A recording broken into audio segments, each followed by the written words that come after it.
It's that time of year when the Braves stand up to Old Man Winter. And the rest of us turn tail and get inside. But not for hot cocoa. You've got a house to paint. You're gonna paint over scuff marks in the hallway, the fingerprints on the den wall, and the unidentified food stains in the kitchen. And it starts with Lowe's. Lowe's has new lower prices on paint and primer. Now just $17.98, and vanities as low as $89. So let's get this painting party started at Lowe's. While supplies last, U.S. only.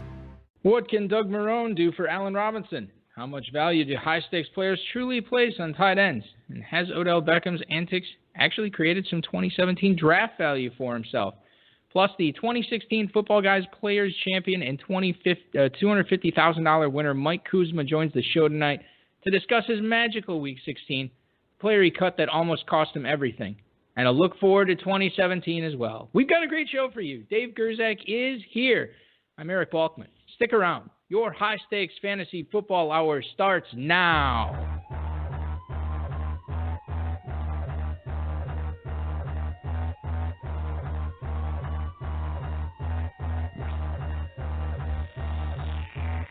Bunches and bunches, punches is thrown into your frontlets. Oodles and noodles, bang bullets that suckers noodles. Last album voodoo, prove that we fucking brutal. I'm talking crazy, half past the clock is cuckoo.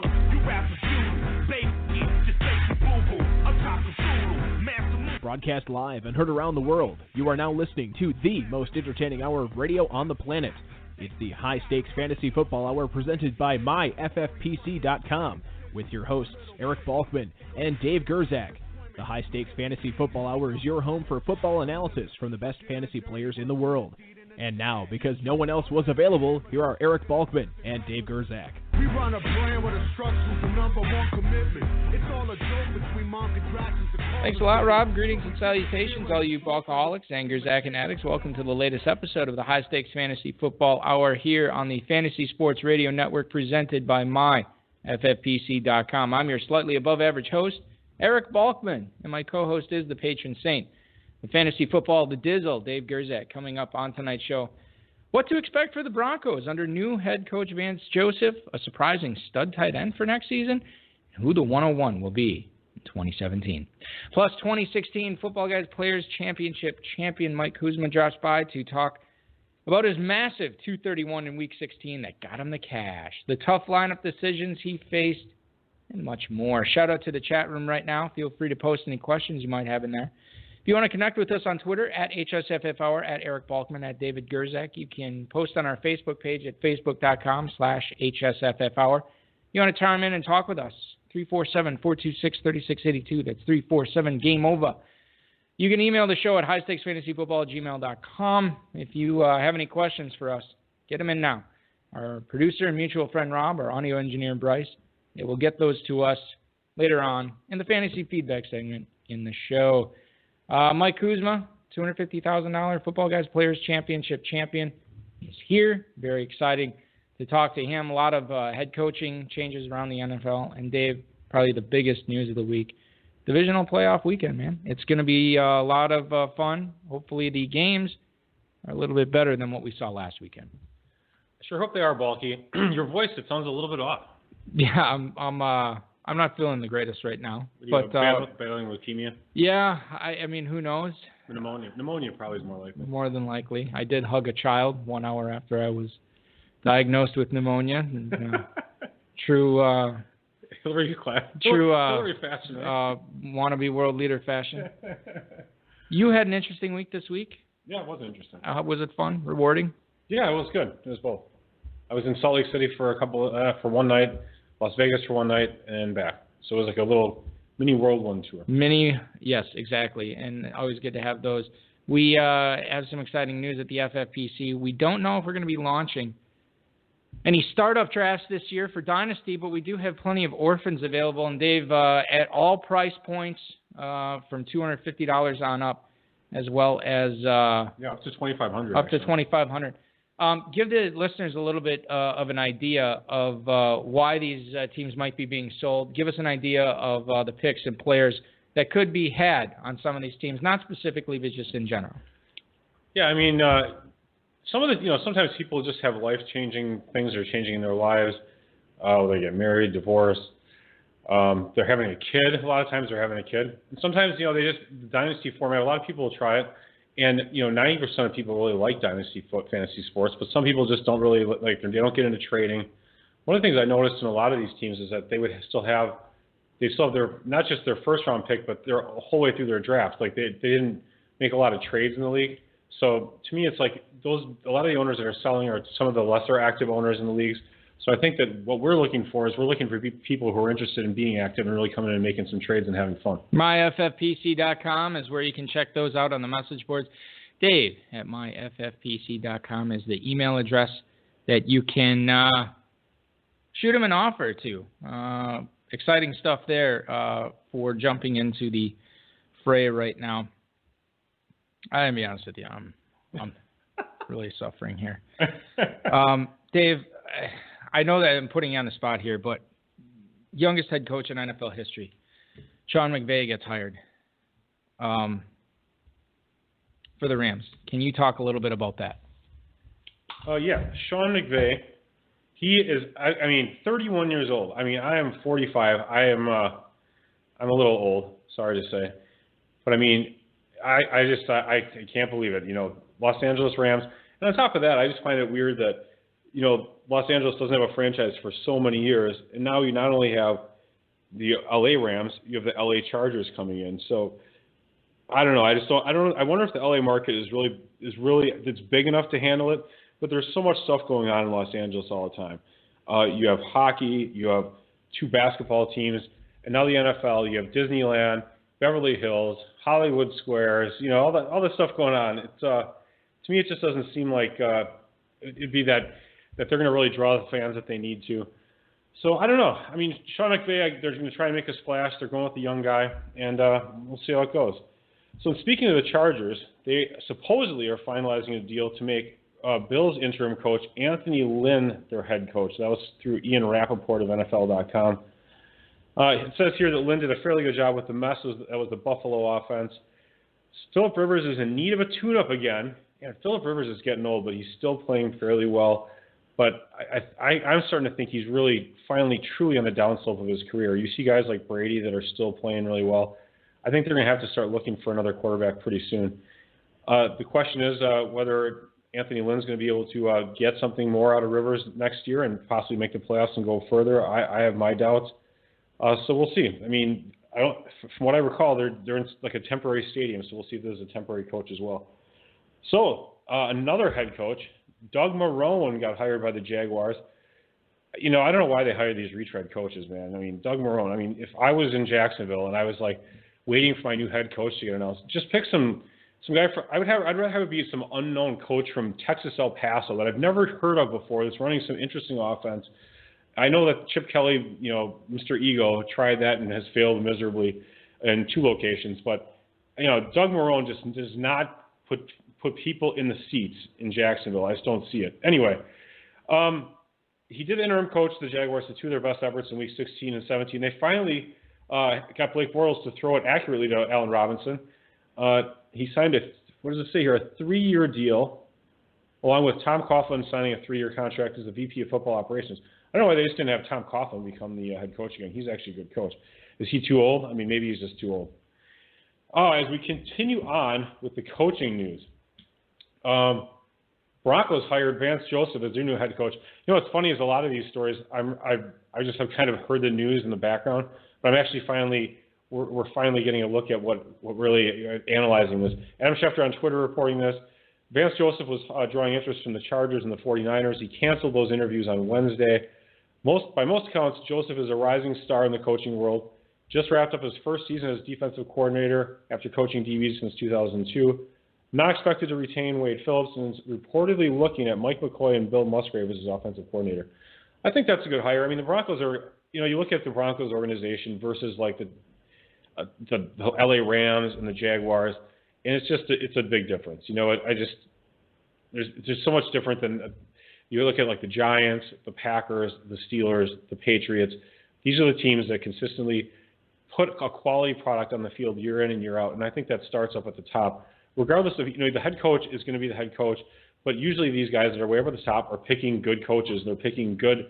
The front office is making good decisions. Oh, speaking of good decisions, let's see. Back to Mike McCoy.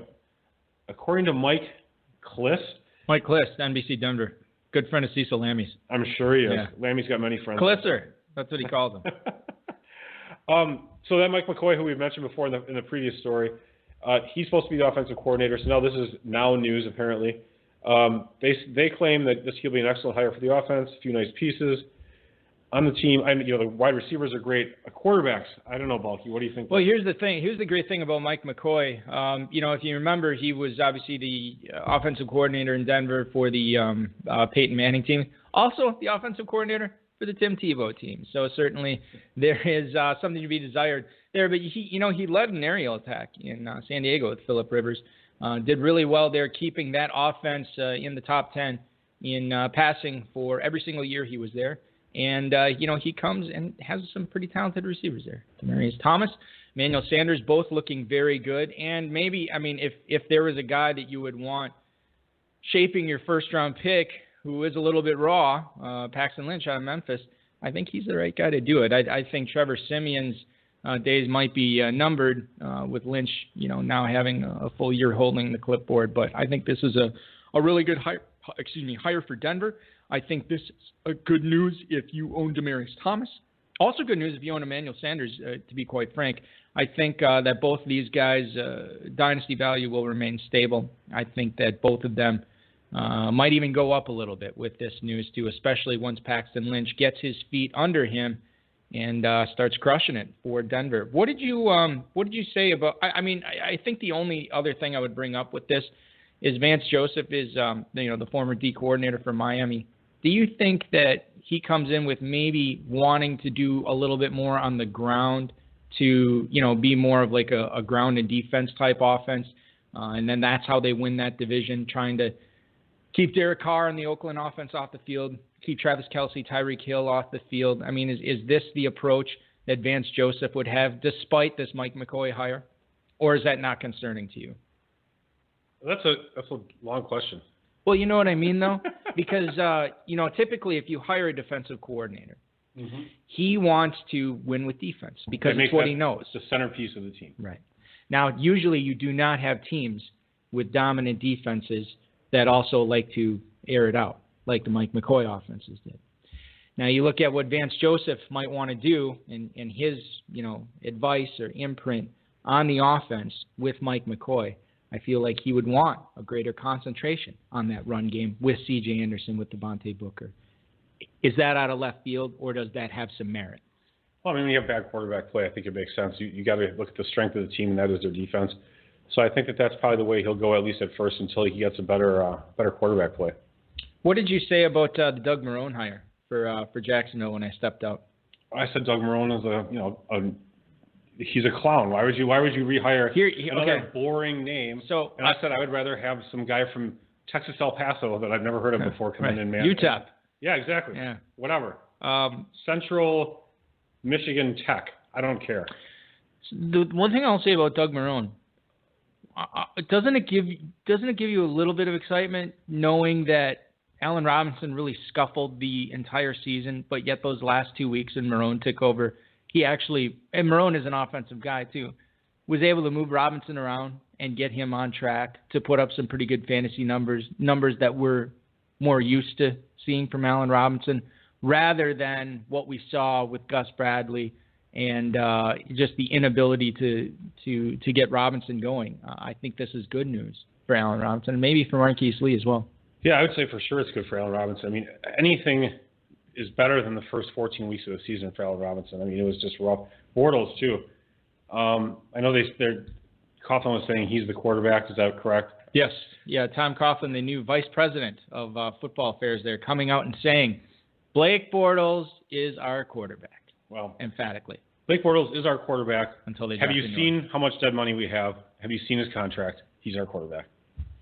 Anthony Lynn hired in San Diego. You know what? I don't think you brought this up, but Ken Wisenhunt is the guy that the Chargers want to keep there as far as offensive coordinator goes, which is weird because Anthony Lynn is also an offensive guy. Was the running backs coach for Buffalo for many years. I wonder if those two styles clash a little bit. Not in San Diego, in Los Angeles, the new Los Angeles football Chargers. It's not enough for me to stay away. Sometimes I think too many chefs can be a good thing. So I'm excited about Keenan Allen. I think Melvin Gordon regresses a little bit because of the touchdowns. But, Hunter Henry, I think, has a breakout next year. Tyrell Williams looked very good this year. I'm not shying away from any of these guys. Well, I mean, if you're talking about Keenan Allen, I think the main thing you want to do is see if they retain their training staff or not. Because that's all he does is spend time on the training table. Hopefully they have a new stretching coach, yoga staff, people that pour the ice baths. Steroid supplier. Whatever. Yeah. He's always in the training room. That's what you need to look at for Keenan Allen. Yeah, yes. So unfortunate. What would you give me for him in Carrington right now? It does. I won the Carrington League. Luckily, thank you. Everyone was so unhappy that I won. I got lucky enough to win it. But Dez was on my team, and I tried to trade Dez to Balky for Keenan Allen. It was in the preseason. Not recently. No, it was before. It was before he got hurt. Was it before the start? I thought that was 2 years ago. I thought it was before the start of this season. That could be. I thought I offered him to you, and you sat there for a day or two, and then turned it down. And I said I forgot that it was still out there. And then Keenan Allen was doing great to start the season, and it looked good. And then Allen got hurt, so I had been trying to trade Dez, couldn't do it. Dez had a nice game to end it, and so thanks, Balky. Appreciate you turning it down. He might still be out there for you, Dez, or Keenan Allen. Whatever I can do to help. Sean McDermott, new Buffalo Bills head coach, defensive guy from Carolina. Good defensive mind, and I think that this is good for LaShawn McCoy, good for the running game, good for Buffalo's offense, whether or not they retain Tyrod Taylor. What are your thoughts on that? McDermott, I'm sure he may be a fine coach. I don't know if I could say it's good for LaShawn McCoy, because McCoy was just doing super well with the status quo. So now that it's changed, you just don't know for sure how it's going to be used. You'll just have to see how they're using him in mini camps, what the talk is about him. So I guess that's my only concern there. I mean, there's a lot of concerns in Buffalo, but as far as Shady goes, that's one of them. Eric Balkman and Dave Gerzak, High Stakes Fantasy Football Hour 2016 Football Guys Players Champion, $250,000 winner Mike Kuzma, coming up right after this on the HSFF Hour on the Fantasy Sports Radio Network.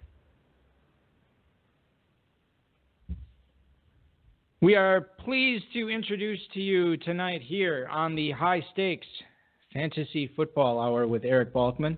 I almost thought you were going to say the High Stakes Lowdown over there. That you maybe confused your shows. No, that doesn't return until the Super Bowl. Sorry. Dave, listen, I do this every week. Why don't you do it? Bring in tonight's guest right now. I will be right back. All right. He started playing fantasy football in 1994 when a friend at work suggested I should start a fantasy football league. He tabulated weekly scores using 2 different local sports page box stores each week, cross-referencing both to make sure that the stats matched. He didn't have a reference point to work from, so he wrote the rules himself.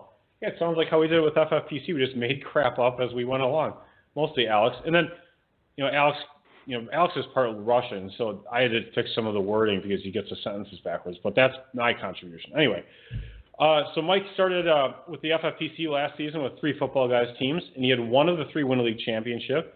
By the time the championship round started, only Frank Gore remained healthy among his running backs, with Marshawn Lynch, Mark Ingram, and Eddie Lacy all going down. Brother, I know what you're talking about with those guys. But it was a different story in 2016 with the stars aligning in Week 16. He put up an amazing 231 to win the Football Guys Players Championship by nearly 12 points and cashed a $250,000 grand prize. Please welcome to the show, Mike Kuzma. Mike, welcome to the High Stakes Fantasy Football Hour. How are you? Good. How are you? I am great. Balky's a little bit under the weather, which is hilarious. I'll be able to make fun of him later, so he'll be in and out as we're going on with the interview here. He's actually quite a trooper. Okay. So, Mike, tell us what you do for a living when you're not playing fantasy football. I help manage a high-end furniture store in the Pittsburgh area. Pittsburgh. You know what? By large. Mike, I used to own a high-end furniture store in Pittsburgh as well. It was called Lovesack. Do you know what I'm talking about? Yeah, the Lovesack, they were like these big giant beanbags at the Ross Park Mall. I'm sure your furniture is about a lot better than that junk. Yeah, I think so. That's really cool, though, actually. So Pittsburgh's a really nice market. There's a lot of, a lot of wealthy people. What part of town is it in? It's in Wexford, probably about 15, 20 minutes north of Pittsburgh. A little bit more of an upscale area. Cranberry, That's Wexford. really exciting. Yeah. Okay, so let's talk football a little bit. So you won $250,000. That can buy a lot of furniture, probably even at your store.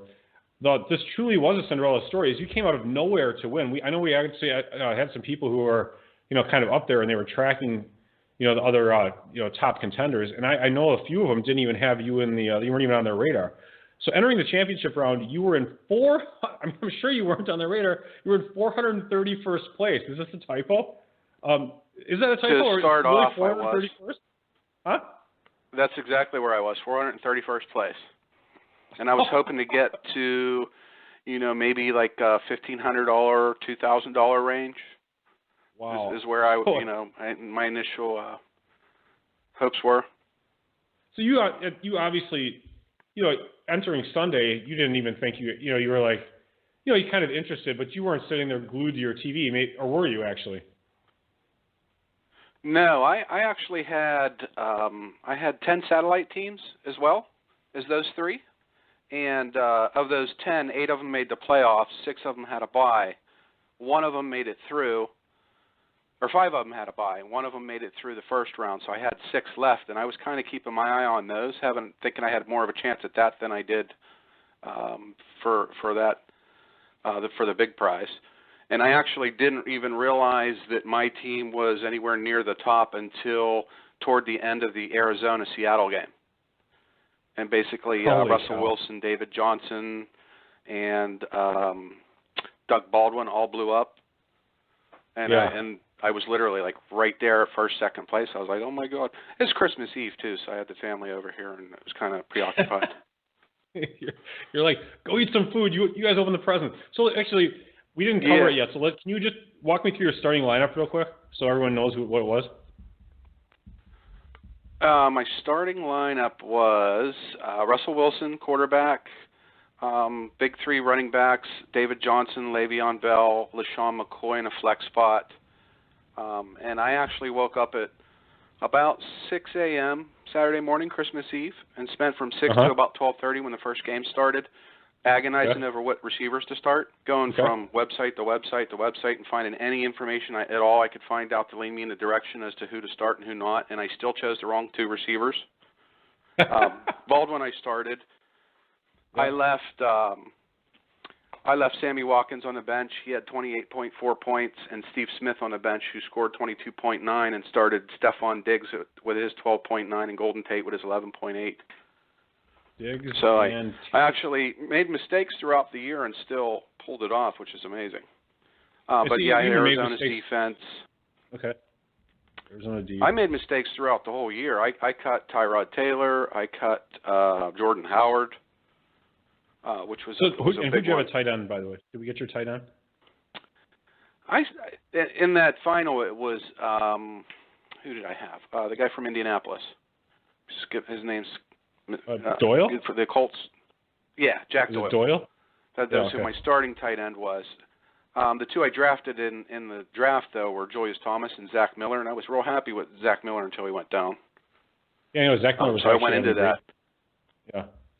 Yeah, he was starting to come on, and then he went down like right before the I think the league championship started for like week 12. So we talked a little bit about this, but take us through what it was like watching those week 16 games on Christmas Eve, seeing your guys just going off and piling on those points to a 230-point score. Yeah, let's see. Where was I? It was right toward the end of the Arizona game. And I was actually kind of hoping that it went into, I can't remember if it went into overtime or not. I was hoping it did. Because having Baldwin and Wilson on one side and David Johnson on the other, the longer they could play and the more yards they can pile up and catches and whatnot, the better off I was going to be. Right. But once that one ended, I only had, we had Christmas Day, which there was only 2 games left, and then one on Monday night. So yeah, and then it was at that point I started.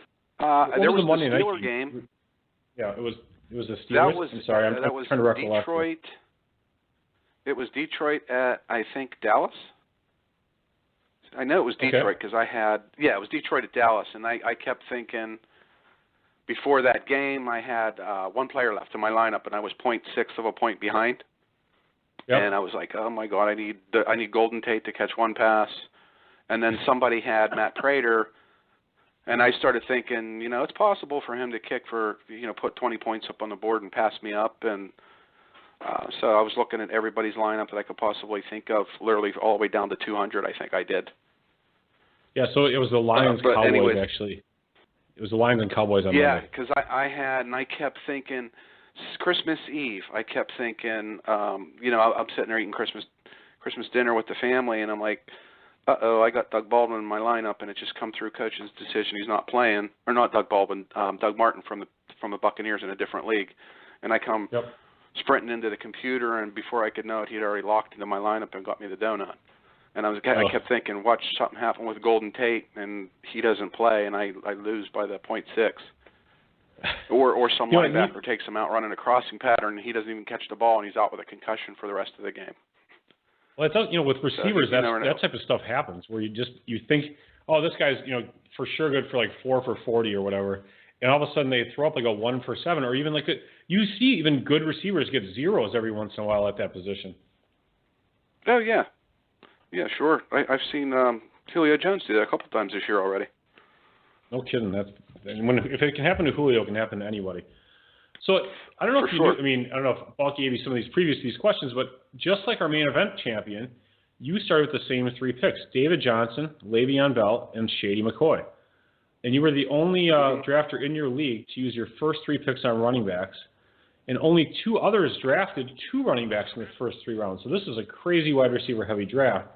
Was there any hesitation for you to grab that running back and kind of go wide receiver in the early rounds?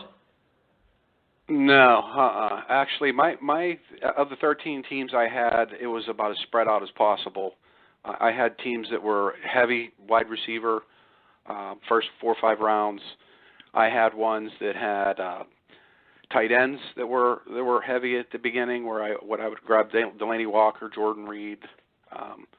So I tried all kind of different angles, just basically trying to be fairly disparate between all the different players, so that I didn't have too many teams that had the same player, and if that player got injured, then I'd have too many teams go down. So I just kind of spread it out. But in that draft, I had the 6th pick, and Brown, Beckham, Jones, Gronkowski, and Hawkins were already gone. So I went with who I thought was the next best available, which was David Johnson. Mm-hmm. And then when it came back around to me, 12 receivers were already off the board. And I'm like, do I want the 13th best receiver, or do I want Le'Veon Bell? I'll take Bell. And then literally by the time it came back to me on the 3rd, it was LaShawn McCoy sitting there, or do I want the 20th best receiver left? And I'm like, well, I'll take LaShawn McCoy. So it just worked out that way. I didn't plan it to happen like that. So, and then in your other leagues, are they? I don't know if you kind of mentioned a little bit, but are they similarly? I think you're willing to kind of go with the flow. Is that kind of what you're stating as a draft strategy? Yeah, I usually go with, depending on where I'm at in the draft and who's available when it's my turn, just trying to get good value at each turn. So speaking of value, you got Stephon Diggs in the 10th round. He ended up being a great value. But is it true you said you actually cut? I know. But it said, you ended up cutting Jordan Howard in the 15th round? Not to, we're not trying to pick on you here, but apparently this is what our researchers are finding. Yeah, I did. I cut Jordan Howard. I had I drafted Jeremy Langford in the 6th, and I picked up Howard in the 15th. He's the only. That was the only out of all the teams I had. It was the only team that I had him on was this one, and I think I was finding myself needing a tight end. And I was feeling pretty good about Jack Doyle, and I think that's who I ended up cutting Howard for was Doyle. And so granted, go ahead. You have to play at least one tight end per the rules, and Jack Doyle I think got me about 12 and a half points, and I won by 12 points. So. In all essence, I think Jordan Howard would have got me 23 that 1 week, but I would have had to start 4 running backs, 2 in the flex. I still needed a tight end, and losing Miller hurt me too. And Julius Thomas didn't pan out to be anything this year. Yeah, it's easy for us to go back and be like, oh, Langford got hurt, you should have kept Howard. But at that time, you look at what's the worst player on your team, the least likely to contribute, and where you need help. And, as it ended up, Doyle was a valuable contributor to your team. Right. Yeah, it's basically what you're looking at your bench and saying, where can I cut some fat off of here in order to add this person? And I just chose poorly at that. Getting rid of Howard. So I didn't know were he there was any going to end up waiver being wire starting claims running back for the Bears. So I'm sorry to interrupt you there. Were there any other waiver wire claims that you were really happy with that that helped you get to the top here? There was two that I made. Actually Doyle helped, but I had picked up Sammy Watkins because someone let him go, and I knew he was coming back at the end of the year. That kind of backfired on me because I started him in week 15, and he got me like 2.5, 3 points for that tournament. And then I put him on my bench in week 16, and he scored almost 29 points. So he didn't really work for me. The one that actually helped out was the kicker, was Matt Bryant. I got almost 21 points out of him in week 16. Yeah, if you can get a 20-point week. Yeah, if you get a 20-point week from a kicker, it seems like the only kicker who does that like every week is Justin Tucker. Like, he should. I think Justin Tucker should go in like the 9th round. What do you think? Yeah, I would. That's a little too early. I wouldn't. I don't believe in taking them necessarily last, although I do find myself a lot of the times taking the kicker in the last round. But I'm okay with taking them a round or two earlier than that too, just to get a decent one. All right. But so I also maybe think you'll find. I think most people will do what once their kicker goes to a bye week, they cut them and pick whoever's best available on the free agent list. And I've got 10 bench spots, so I was happy to pick Matt Bryant up and hold him and keep him for the playoffs. That worked out for me. That sure did, absolutely. I mean, you get a 20-point week. I mean, week 16, that was fantastic. We talked about Jack Doyle. Your other two tight ends tight ends at the end of the year were Will Tye, the science guy, as I like to call him, and Jermaine Gresham, so not very elite tight ends. And Balky and I always talk about in 2009, a gentleman won the main event with Dante Rosario from the Carolina Panthers as his tight end. So given your success with Jack Doyle, do you think that tight ends are overrated in this format? We give them the extra half a point, but you won $250,000 without a top tight end. What do you think? I mean, that 1.5 is valuable. I would take. It depends on the round and who's available, but and I'm not a big Jordan Reed. I know he's capable of putting up monster points, but he's also pretty injury prone. But if it's the 5th round or the 4th round, I'm not liking what receivers or running backs are available at the time. I don't have a problem snagging Travis Kelce, Delaney Walker, Greg Olsen, and having a good one. It just literally, for me, it depends on who's available when it's my turn and what I need. So, I would still adhere to, having a decent tight end if at all possible. I mean, when I look at the tight ends, what happens in some of these drafts is, I'm sure you've seen because you've done so many now, is that people you may have a league where 8 or 9 people look at the tight ends and that extra half point, and then if someone goes crazy, inevitably, if someone goes crazy, all of a sudden takes like 2 and 2 rounds, and that's not necessarily crazy, but then like someone will take 2 and 2 rounds, and then some dude will take 3 and 4 rounds, and all of a sudden, 4 rounds in, 2 guys have now taken 5 of the top tight ends, and then there's a smattering of other tight ends, and all of a sudden it's just like tight end bonanza, and everyone's going crazy on tight ends. When that type of thing happens, you just kind of calm down and lay in the weeds, and you're like, hey man, I guess I'm just going to get a tight end 15 and 18 off the board and hope. Maybe pick up tight end 21 and hope one of them breaks out. That's exactly what I would do. I wouldn't have any problem whatsoever taking higher-ranked receivers and running backs in those spots if they were going to give them to me and be completely happy with that.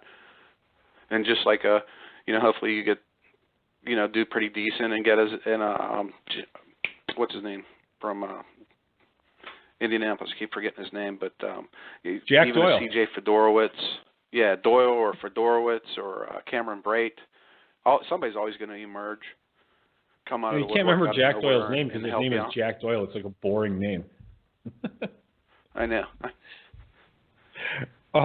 So we talked a lot about your lineup. Were there any? You mentioned you had some tough decisions at the wide receiver position. Was that the toughest area that you were really concerned with, or were you just like, the team's in 400th place. Who cares? It's close enough.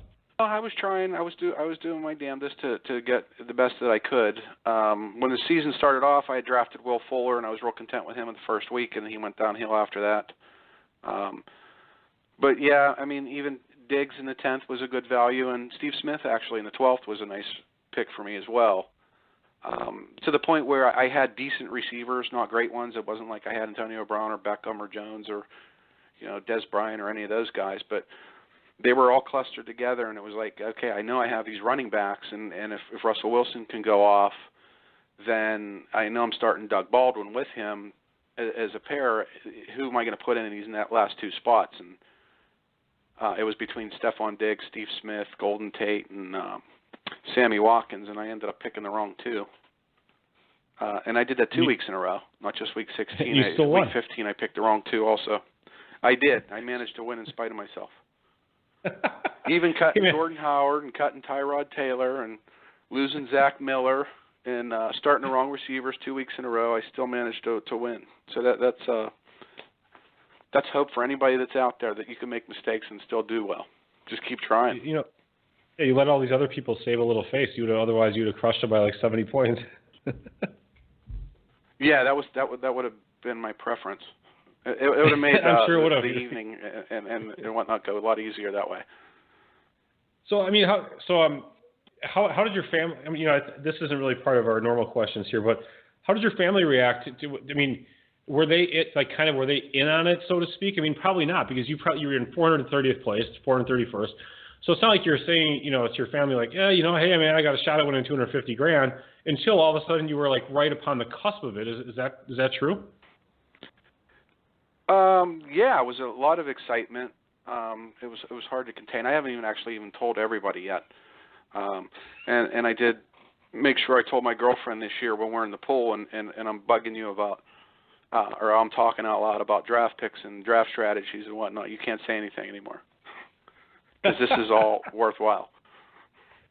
Yeah, exactly. That's great. Yeah, I put her to sleep with it. I'm sure, women love hearing about fantasy sports. And she's pretty good about it, too. She knows a lot about sports and whatnot, but I think I'm a little bit too relentless. No, I realize, by the way, that last statement sounded sexist, and if Balky was right here, he'd be, yelling at me. But, every year we, let me tell you, to give you a little inside industry info, Mike, we go to this Fantasy Sports Trade Association show. It's twice a year. They charge like $1,000 to go to this thing. It's like the biggest ripoff on the planet. Sorry, FSTA, if you're listening, but it's true. And if you're a member, it's only like $700. So they go to this thing, and every year, almost invariably, the morning of the show, it's a one-day show. There's a cocktail hour the night before, and then a cocktail hour that night. But it's really like a one-day trade show. And they have like this Ipsos research survey, and they'll come out and they'll say they surveyed all these people playing fantasy, and it's like, oh, women are now 3% of fantasy players, up from 2.9. And it's like, dude, who gives a crap? You're putting us to sleep already at 9 a.m. It's the worst things. Anyway, women who play fantasy, we love you. We appreciate it. It's great. There's just not a lot of you. So sorry about that. Anyway, that's my rant. Mike, next question. You had a lot of success in the FFPC this year. You cashed an additional $2,500 in those satellite leagues you were talking about earlier. So what did you think you did successfully this year? I mean, you dominated in the satellites. You won $250,000. Give us some tips, man. I need a little help. Just because I won the Carrington Local Dynasty League, I still need a lot of help. And help our listeners out a little bit. What are some things that people can do on an annual basis, not just like necessarily your cheat sheet, but give us a few things that help you out. I think what I did this year, because like last year was my first year doing this, and I had the three teams, and I had a little bit of success where I had the one team make the playoffs and win the league championship, and then basically fall apart on me when we went to the tournament. But this year I threw a whole bunch of darts with the 10 satellite leagues and the other three. So, and I just tried to diversify, and I was like, I'm going to see what works. And obviously, you can't use that from year to year. There's no magic blueprint. But I tried heavy receiver teams. I tried heavy tight end teams. I did balanced teams. I did heavy on running back teams. And which is kind of odd. I picked so many different players on these 13 squads that I actually made the playoffs in all three of my teams made the league championship. I only had the one make it through to the tournament, but all three of those made the league championships. And then in the satellite leagues, 8 out of 10. So that's literally 11 out of 13 teams that I did well with. And it was really diversified where I was drafting and left different, okay, I don't want to draft this player because I just drafted him yesterday. And I don't want to have him on too many teams. There was some commonality with some of the teams. I would draft Le'Veon Bell where I could find him and David Johnson and whatnot. But other teams were real, I'd have Antonio Brown or Odell Beckham as my first picks and I've been happy with it. It's really hard to pinpoint. As far as the blueprint goes, I think you need to start with your running backs and your receivers. I think that's an important core to the team, mainly because you can start more than 2 of them. And if a decent quarterback is sitting there and you're getting into the rounds where, okay, I already had a couple running backs, I got a couple receivers, I wouldn't have any problem drafting like I did this year. Russell Wilson had an awful year. Last year he had a great year and he helped me win a league championship. And then this year he helped me win the big pot. So I can't really say don't draft your quarterback until the late rounds. That certainly didn't apply here. It worked out great for me. When did you draft Wilson? Do you remember? Was it like the 7th round, 6th round? It was the 7th round. Mm-hmm. 7th round. And last year I drafted him in the. Last year I snagged him in the 5th round and then paired him up with Cam Newton in the 9th. Yeah, Cam was such an amazing value last year, wasn't he? He was. And then in this draft here, he went in the 4th, which is way too early. So I don't think you should take the quarterback early, but... No, Go ahead. I hear you. I'm sorry to keep interrupting. Go ahead. Tell me about quarterbacks early a little bit. I don't think you should take them in say like the first 4 rounds, but fair game if you like, maybe got a nice couple running backs you like and a couple receivers you like, and Aaron Rodgers is sitting there. If you feel comfortable with it, by all means, go for it. We have a few. Anything earlier than that, though, and I think you're hurting yourself. Yeah, no, I do agree with you there. We have a few emails in a second, but I want to ask you one other thing, just about like players like Le'Veon Bell, and inevitably it seems like it happens at least either once a year or once every couple of years, where a high-profile player gets suspended for a couple of games, 2 or 3 games, and they will definitely fall down the draft boards. And the question is always like, how far are they going to fall? Where does this player get drafted?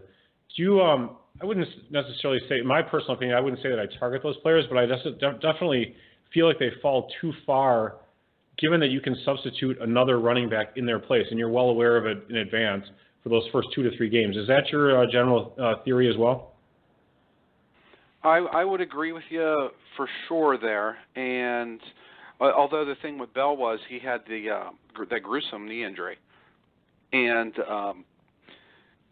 he being a benefit from the Pittsburgh area, I have the benefit of watching Steeler preseason games, and I knew when he played in week 3 or whatever it was, and he just looked, fine, like he'd never been injured before, and I'm like, he's ready to go. He's not going to have any issues, but that might have pushed him down a little bit further for some people on their draft boards as well.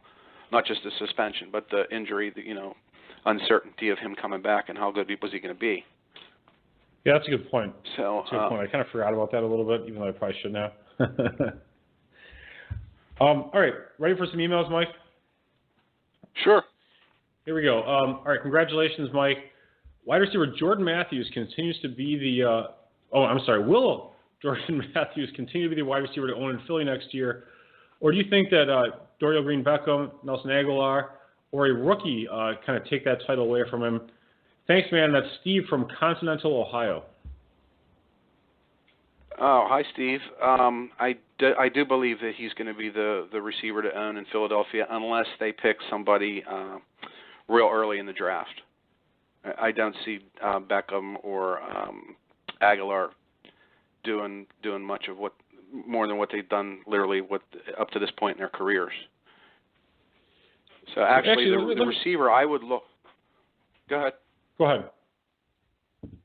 Oh, I was going to say a receiver I'm going to keep my eye on coming up this year based on what the Redskins do is like what happens because Pierre Garçon's contract's up, Deshaun Jackson's contract's up, and If they let those guys walk without saying anything from the organization itself, and they let one or two of those guys walk, that's basically a big, huge flashing neon light saying, Josh Doxson, we believe in him. He's going to step into a starting role next year, or let's see what he could do. That'd be a person I'd keep my eye on in the preseason, see how he performs, because he could literally, I think right now preseason rankings, at least on one site, had him at 40, and it's possible that he can creep into the high 20s, low teens, based on opportunity. Yeah, I can definitely see that happening with Doxson, especially if they let those other two guys go. Back to Jordan Matthews a little bit. Coming out of Vanderbilt, he was kind of and even going into Vanderbilt, he was a lightly recruited player. He always calls himself a 2-star recruit. So, he's got physical talents, but, he's really just an incredibly hard worker. Do you think he's kind of reached his ceiling as a wide receiver? I mean, this isn't a question that Steve from Continental is asking, but I'm just kind of asking your opinion on it. Or do you think he actually still has some room to grow and actually start producing a little bit better stats? I think he has a little bit of room to grow and can put up a little bit better stats. A lot of that's based on, Carson Wentz in his second year and how comfortable he gets and where they're at as an offense, and if they change up anything. Because they were all over the board as far as who was starting running back from one week to the next, and that kind of hurts the continuity a little bit. But actually, that makes a lot of sense. An interesting thing, because one of the things that I overheard going into the off season here is Deshaun Jackson possibly going back to the Eagles, and in which case that would definitely, they wouldn't have to draft someone that would literally put up him literally right in front of Matthews already. Although he's more of a deep threat, but yeah, he would become the one, and Matthews I think would become the 1A. Yeah, I think that would open things up a little bit for Matthews, at least underneath. It seems like they have that deep threat with Deshaun. Mm-hmm. Okay, let's move on to another Steeler question. Since you are hometown, we're going to give you a hometown question. Way to go, champ. Congrats on the big win. I came in just about 3,400 spots behind you, so it was a pretty nail-biter for me. Anyway, which Steeler would you draft first next year, Le'Veon Bell or Antonio Brown? And that is from Travis in Ontario, California. 100% Le'Veon Bell, assuming that he's a Steeler next year. I think both of those guys are their contracts are up. So what I would think that they are going to do is they're going to re-sign Antonio Brown, and they might slap the franchise tag on Le'Veon Bell. It's a hard organization. They treat their people with utmost respect, but he's his next drug test is going to cost him 10 games, I believe, and that's not something. That's something they're going to use as leverage against him in terms of a contract, unfortunately, but it's true. So he's probably going to get franchised next year just to see where he's at for a whole nother year, and can he maintain his health. He's not a injury-prone player or either per se, because you hear that bandied about a lot about certain people, and sometimes it really is indeed true. The two injuries he suffered were one's a major hit to his knee, and the other one was Vontaze Burfict literally trying to. He did a number on his knee, but he was literally trying to look like purposely hurt him. Yeah, that's so it's not like he's injury prone. It's literally just and the other one was a safety, I think, from the Bengals from the year before that, hitting him literally right above his knee on a crossing pattern across the middle. Yeah, if I was an NFL player, I would hold a grudge, man. I couldn't get past these guys going for my knees. This is like your livelihood, right? Yeah, absolutely. Well, I'd be so peeved. Anyway, so I have two more questions for you, and then we're going to let you go. And thanks for spending so much time and answering all my dumb questions. So first of all, give us a guy that you think will be an early round bust next year, and a guy that will end up having big value as a late round sleeper in 2017 drafts. I think a guy that I believe will be a bust next year, depends on where he gets drafted. But I'm real leery about Jay Ajayi. Anybody that puts up 1,200 yards rushing in a season, and half of that comes from 3 games, 2 of them that were against Buffalo, and obviously they're in the same division, so they're going to play each other twice again. Buffalo's defense is not going to be that bad. He's not going to give up 200 yards rushing 2 times in a row.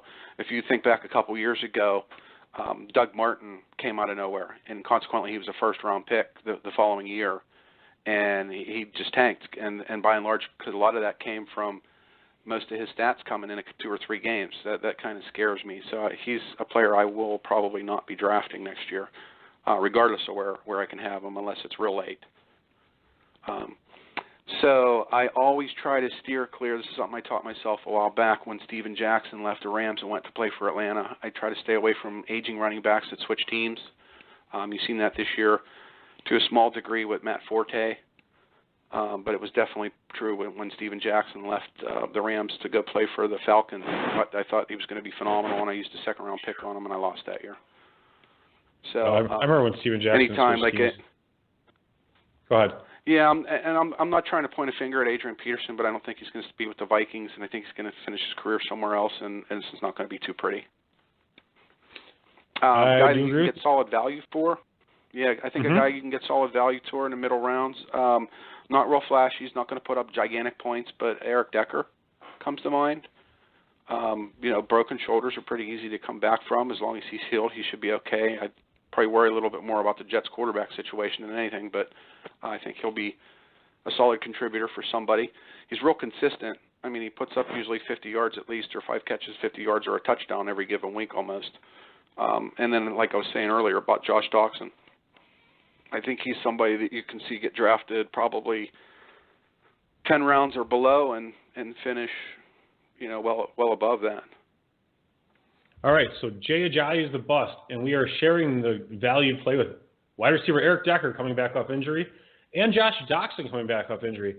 So now I have the most important question of the night. It's off the, not even on my list here. What are you going to do with the money? I am taking whatever I have to take from taxes. I got to find an accountant and figure out what they're going to take, and then from there, mainly taking my girlfriend, her daughter, and her friend to. We're going down, I think, to Riviera Maya. We haven't actually picked a place yet for a week in May, and I'm hoping there's some football magazines on the stands by then, so I at least have something to do while I'm sitting on the beach. And other than that, I'm investing the rest of it. Yeah, I'd love to do the research. That's smart, man. That is fantastic. I want to say thanks a lot for coming on. $250,000. Mike Kuzma, congratulations. If you haven't gotten the check yet, Alex will be cutting it soon. Make sure you do a withdrawal request or whatever those people ask you to do. And thanks a lot for coming on. We're going to do a show break, and we'll be right back. Thanks, Mike. All right, thank you. I appreciate you having me on. Bye. Bye. Great stuff there from Mike Kuzma, the $250,000 Football Guys Players Champion. A lot of good stuff. I only heard half the conversation. Balky, you were walking death, Balky. Yeah, I love it. Walking death, but not too dead. To answer your emails, coming up after this on the High Stakes Fantasy Football Hour on the Fantasy Sports Radio Network.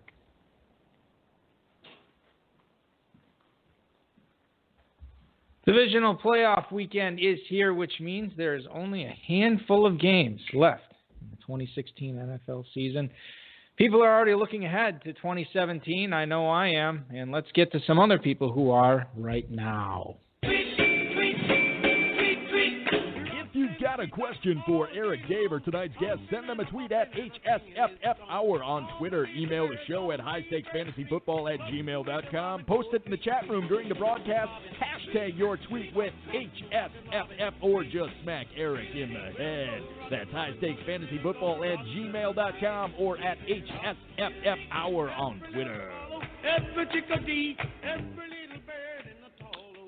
One of the teams that will be in action this weekend is the Seattle Football Seahawks. They'll be taking on the Atlanta Falcons in the afternoon game tomorrow. And our first question is about those Seahawks. Charlie in Jacksonville, Florida. Do you guys think that Seattle running backs are going to be drafted any differently in 2017 than they were in 2016? Love your show. Thank you, Charlie in Jacksonville, Florida. You know how Rawls got picked. You know how Pro Size got picked. You know how Alex Collins was not picked this year. Anything change based on what we saw this year for how those guys go in drafts? I wasn't that big on Rawls, actually.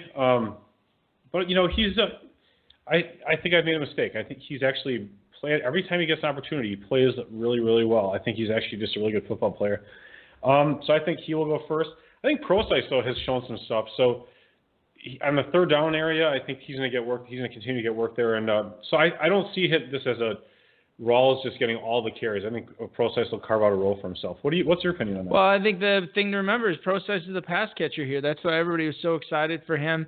He was sort of that Ty Montgomery role in college. He played a little running back, played a little receiver. Didn't really have a position when he got to the NFL. Seattle drafted him as a running back. They've been playing him back there. He catches passes very well. Thomas Rawls, that is something that he does not do at an elite level. So I think Procise ends up, assuming he heals fine from the shoulder and everything, I think that he gets drafted actually a little bit higher than Rawls, and Rawls ends up going right around that same fourth, fifth, sixth round area. Yeah, I don't think a whole lot changes except for Procise moves up. I think Rawls gets drafted before him for $5. I'm not debating that. I'm not debating that. Right. George in Portland, Oregon. I want to take advantage of you in your weekend state. Yeah, speaking of weekend state, read George in Portland, Oregon's all right. email here, Dave. All right, so I'm sure you cheeseheads had some fun with Odell Beckham's shenanigans, don't say shenanigans, last week. But I'm wondering if you think it will have longer-lasting effects. I don't think punching a wall and cussing out a groundskeeper changes fantasy value much. But do you think his rep causes him to tumble down to the end of the first round? That is from George in Portland, Oregon. So, George, let me tell you, I think that Odell Beckham's draft stock will not drop a whole lot. I think that people will look past it. They tend to have short memories. Balky, if you have to go puke, just go ahead and puke. I'm choking on the water. Sorry. Balky's coughing up water. I'm choking on the water. Oh, my goodness. Talk about Odell Beckham. I'm sorry. Wrong pipe, ladies and gentlemen. False alarm. So I don't think he's going to drop much. I mean, when you're in the first round, what do you drop? A spot or two just because the guy doesn't like him? I think he'll be all right. Same spot. Same kind of general area. So for you, he's not dropping to the back half of the first round. Would you take Julio Jones? See, you got a wrong pipe thing going. Yeah, but I didn't drink a lot of it. And plus, mine's a little wine cooler. Yeah. Would you take Julio Jones ahead of Odell Beckham? Right now, yeah, I would. Antonio Brown? Yes. Mike Evans? Maybe. Who am I forgetting? Ty Hilton. Jordy? Yeah, Jordy. Ty Hilton? No, I would take Beckham. Okay, so Beckham's still up there. Would you take the three running backs ahead of him? Yeah, I would take David Johnson over him. I would probably take Le'Veon Bell over him. And who else is out there? Marshall Faulk? No. I was going to say Mark Ingram. No, it's not Ingram. It's Johnson, Bell, and why can I not think of the third elite running back? Ezekiel Elliott. Oh yeah. I would take Elliott over him. With that offensive line, I'd have to.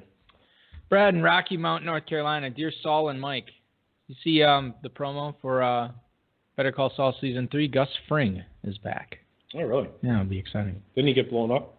This is a prequel. Oh, yeah, that's right. Since it seems like Mike Zimmer is set to make Sam Bradford the starting quarterback in Mini next year, it's Kyle Rudolph, top 5 tight end. Who would you draft in front of him? Many thanks. Brad, Rocky Mount, North Carolina.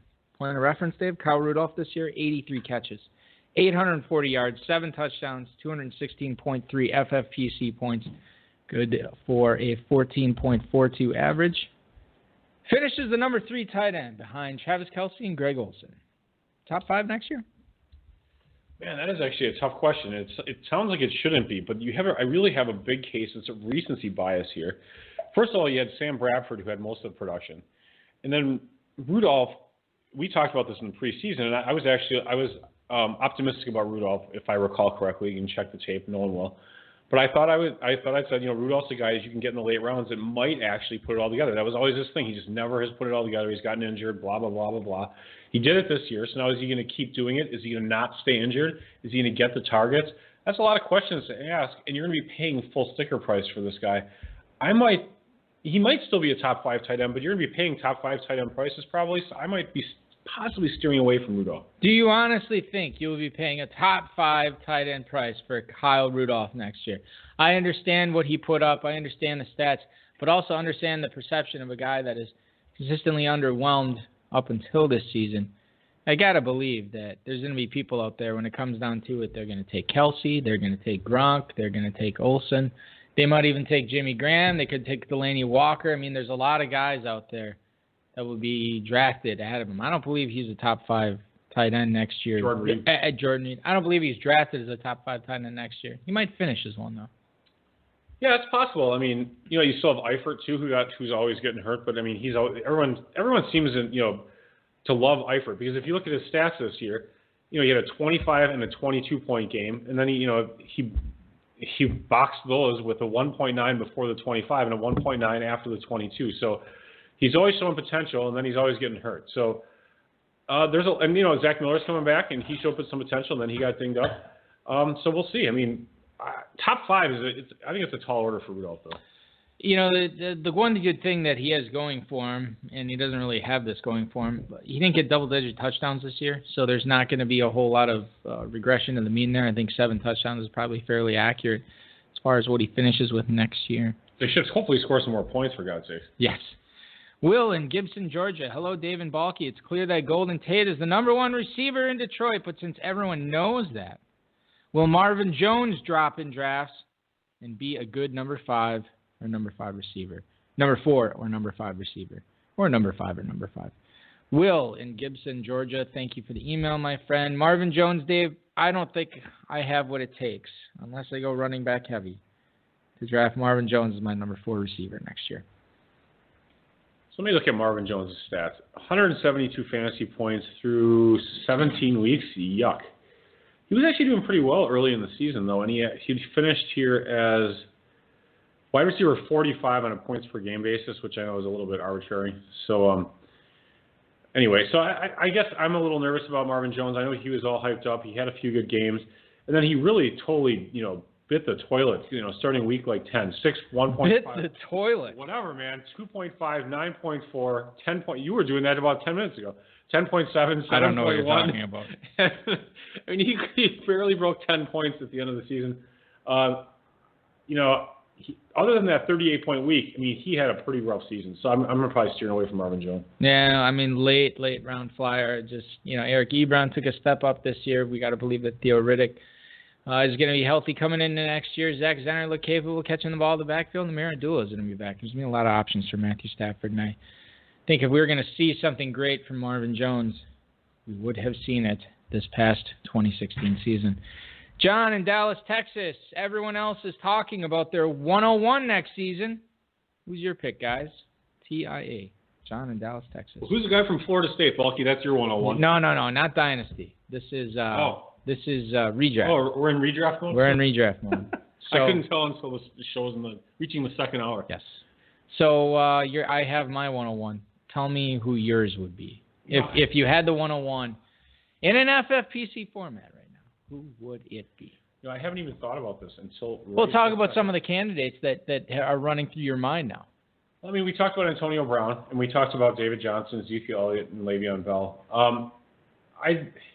David Johnson is such a centerpiece of that offense. He's still pretty young. I averaged 25 points a game. And he doesn't come with the drug risk of Le'Veon Bell. I mean, a drug risk. That's a drug. 1.01. You're gonna, listen to this guy get suspended for 10 games. It's like you took the guy who's getting high, and that's it. You're taking that guy? No, I'm gonna take David Johnson. The thing I don't like about David Johnson, that offense seems to be in decline. Carson Palmer's another year older. Larry Fitzgerald's doing the retirement dance again. John Brown has sickle cell. J.J. Nelson's been incredibly inconsistent. David Johnson was indeed the focal point of that offense. I just question how successful that offense is going to be next year. I don't question how successful Pittsburgh's offense is going to be. Le'Veon Bell did not have a massive amount of touchdowns like David Johnson did. I think there is less of a regression in the mean as far as touchdowns go next year. What he was able to do catching the ball in the backfield has been fantastic as well. So I would go, if I had the 101, I'm taking the guy I was passing up in the mid-third round in Kentucky this year. Give me Le'Veon Bell. All right, that's fair enough. Final email of the night. Hi, guys. Could the most attractive spot for a rookie running back be in Baltimore? John Harbaugh said he wants to add a playmaker there, and they just hired Greg Roman as well. Or do you think Kenneth Dixon is being way undervalued right now? Keep up the sometimes good work, Mike in Greenville, South Carolina. That's all right. Sometimes good work. I think that's fair. So do I think that Kenneth Dixon is being undervalued? Do you think he's being undervalued, and do you think that Baltimore might, we'll say the best rookie running back spot, but a good one? I think that there's a chance that they draft a running back high. I think every team that doesn't have like a top flight running back right now that's either in their prime or close to it is in danger of having the super deep running back class come in and devastate their RB1 category. So I would be concerned for sure. I mean, Kent Dixon is not a super pedigree back, so yes, I'd be worried about him. I would be worried about him not putting too many eggs in the Dixon basket. People start puffing him up in the off season next year. That's the time to sell him if you own him in Dynasty. I don't expect big things.